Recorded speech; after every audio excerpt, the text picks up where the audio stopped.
local all morning. This is Fox 61, Connecticut's news station. Now at 6, a fire started overnight at a home in Old Lyme, leaving behind a charred structure. Take a look at there. You can't even see the structure underneath the framing of that home. Kayla Cade is there. She'll have the latest from the scene in just a few minutes from now. Yeah, we'll have this story in just a few minutes. And good morning, and thank you for joining us on Fox 61 and Fox 61 Plus. I'm Glenn Kittle. Happy Wednesday. I'm Bridget Piorlo. Great to have you here. You're going to notice a bit of a chill in the area as a step outside. I'm not a big fan of it, but Rachel's telling us a warm-up is on the way slightly today. I know it's going to stay a little colder, right, Rachel? Yeah, definitely not as warm as yesterday. Yesterday we got up close to 80 degrees, not quite there. But today we'll only get up into the mid-70s this afternoon. It's a cooler start to our morning than we were yesterday at this time. Not too far off, but still slightly cooler. So some of us are waking up in the lower 50s this morning. We have some lower 60s out there too. 52 degrees in Meriden and 57 in Chester. Humidity stays low throughout the day today, and we will see a mix of sun and clouds this afternoon. So at the bus stop today, it is mostly cloudy right now. We'll see variable cloud coverage at 56 degrees this morning. A partly cloudy sky on the way home. Temperatures around 72 to about 75 degrees. And there's also a chance for northwestern Connecticut to see a brief sprinkle later on today. But for the most part, it is a dry day overall. So I wouldn't go count on any rain today, but just don't want folks to get caught off guard. Temperatures around 75 degrees in Trumbull, 68 degrees in Litchfield. So it's cool there. 74 in Hartford, southeastern Connecticut in the lower to middle 70s to Pomfret at 72 degrees, Killingly 73. Overnight tonight, we're going to find ourselves in the 40s for some of us for tomorrow morning. So a chilly start to the morning at the bus stop. By the afternoon, it's a dry day overall with a blend of sun and clouds. Temperatures back up to close to 80 degrees. It is cooler for our Friday. We're bringing in an opportunity for some scattered showers and storms. It's not going to be a widespread issue, but something to watch. We'll have more details on that and walk you through the hour by hour coming up in just a bit. As we check in with the roads this morning here at 6:02, we did have some various road work across the state, but a lot of that has wrapped up for the morning commute. So we are looking from Hartford into Massachusetts around 17 minutes. New Haven to Rhode Island is 68. We're starting to see a little bit of a delay building from New Haven into New York. Over from Bridgeport into Fairfield is pretty standard for 6 o'clock. So your travel speeds are averaging 54 miles per hour, taking you just around an hour. Bridget. Rachel, thanks. 6:02 is your time. Let's get back to that breaking news out of Old Lyme, where a fire destroyed a house overnight. It happened on Brookside Avenue, and that's where we find Fox 61's Kayla Cade. Kayla, can you tell us more about what we're seeing right now? Hey, good morning. Yeah, as you can see, I mean, clearly the fire is out, but I'm going to step out of the shot so you guys can get a closer look. There's still some smoke coming from the chimney and even some other parts inside the house. Now, this house is just destroyed. I mean, this is basically a skeleton of a house, and there's nothing left standing except for, like I said, the chimney and then even the roof, but that's also caved in. I mean, this house is just charred. There's wires coming from the ground. The grass is also charred, but it's not just this house that has some damage or a lot of damage. It's also the neighboring house right next to it on the left side of it. I mean, this house, the siding has melted, and then it's even to the point where you can see some of the paneling, and there's also, like, you can see some blue and even some bricks over there in that corner right there of that house. And also the window is also missing, and even there's some patio furniture that I see in the grass. Now, I'm not sure if it's from the house that has been in the fire or the one that has been affected by the fire, the neighboring house, but definitely you can see that those blue chairs over there just laying on the ground, kind of melted as well. Now, we're going to give you a closer look at some of the damage that we were able to get earlier. Now, you can see the front of the house is just completely gone. The furniture inside the house is also scattered all over the place.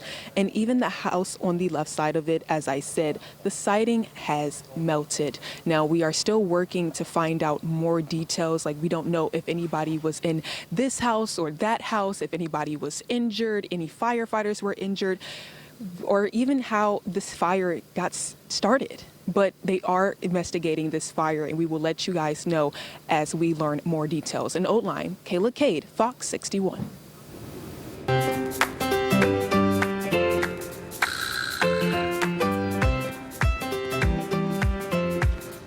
Kayla, thank you for that live report. Today marks the beginning of a historic year for Notre Dame High School in West Haven. Yeah, Fox 61's Joe Monty is joining us live in studio this morning to tell us why. Good morning, Joe.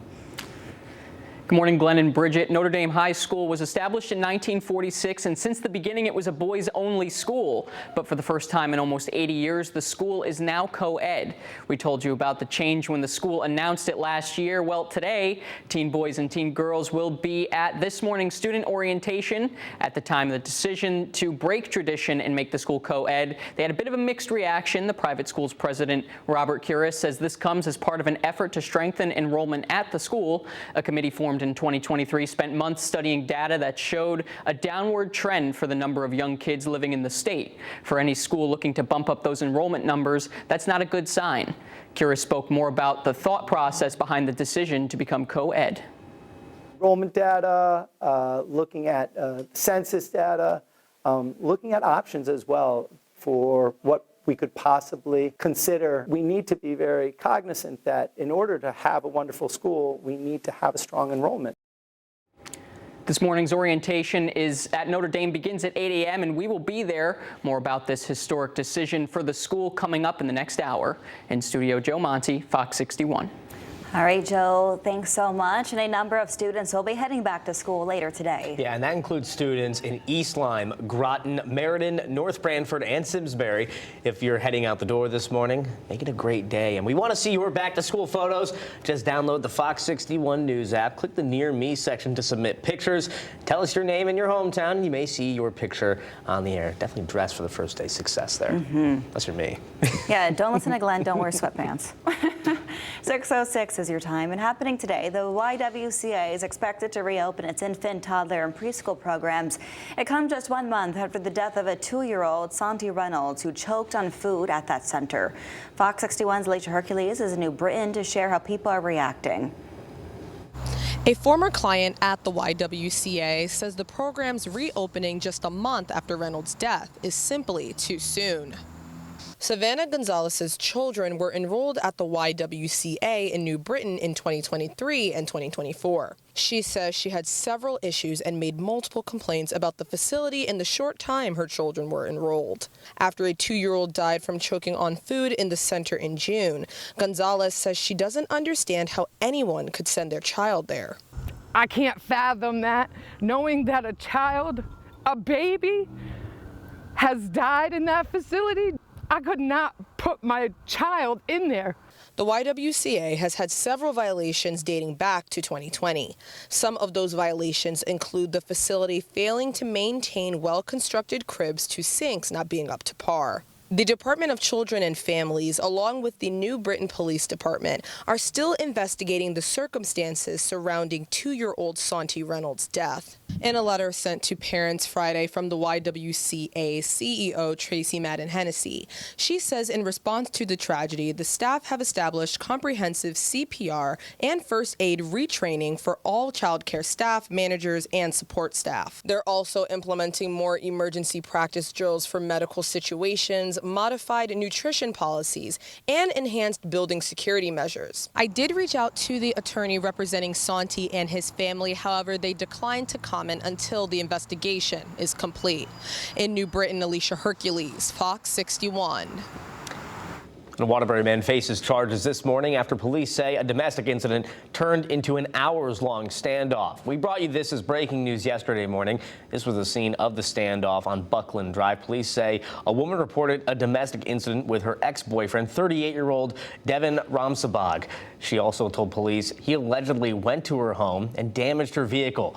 Officers say he then drove to his house where they say he barricaded himself inside Ramsabag's father's home, and his father says he was sleeping when police arrived. All the flashing light, and there was just flashing light all through the windows, and it was a big sort of commotion. There was all around the house with the rifles. They knock on his door, they didn't knock on my door. So why should I come out? And if they want me, I will come out. The incident had led to a shelter-in-place order at the Bucks Hill School and Bucks Hill Annex. The alleged standoff ended at around noon. No one was hurt, and the suspect was taken to the hospital for mental health treatment. 6:09 now, and 2 days after 2 men were shot and killed in New Haven this morning, police are looking for whoever is responsible. They say one victim died yesterday morning. The other victim died Monday when he was shot on Dickerman Street. Officers believe the shooting happened after a fight broke out. Students who spend time in that area are now voicing their concerns. You see us taking things into our own hands. Like, you see a lot of students here walking around with pepper spray because they don't feel like the police are, empowered to do enough to protect us. Police have not released the names of the victims just yet, but we do know one is 26 years old, the other is 32. If you know anything that could be helpful with the investigation, contact the New Haven Police Department. We turn now to developing news in Hartford, where police say someone shot and injured a man, and they say it happened at around 8:45 last night on Main Street near Florence Street. We're told the victims were taken to the hospital and they are expected to survive. Officers say they don't know what led up to the shooting just yet. And if you head to Candlewood Lake this Labor Day weekend, don't count on going to one of its 12 islands. That's because they'll be closed starting Friday. A post on the Candlewood Lake Authority's website says it's closing the islands over public health and safety concerns. Officials say the reason behind that decision is due to overcrowding and misuse of the islands. The Candlewood Lake Authority Marine Patrol, along with the ENCON police, will make sure that people stay away from the water. Anyone who chooses to ignore the restrictions will be removed and could even face fines. 6:11 now. Sodexo food service workers contracted by the Connecticut colleges system are on the picket line to demand better pay and working conditions. The union representing those workers says it's been in negotiations with Sodexo since March. Employees say they deserve 40-hour work weeks and a livable wage. Single mom of 4, and I deserve to have more hours at one job than having multiple jobs to get more hours, to make ends meet. Can't live on 20 hours. Who's going to live on 20 hours with 4 or 5 kids? Sodexo has a contingency plan if there are any disruptions. In response to the claims made, a spokesperson for Sodexo says that their wages are competitive and on average $10 higher than Connecticut's minimum wage.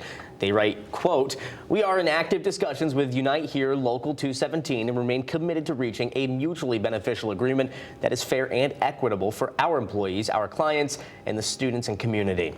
And our goal is to reach a fair, competitive agreement that accounts for the best interests of our employees and our clients while balancing cost efficiency with the high-quality service we strive to deliver on campus every day," end quote.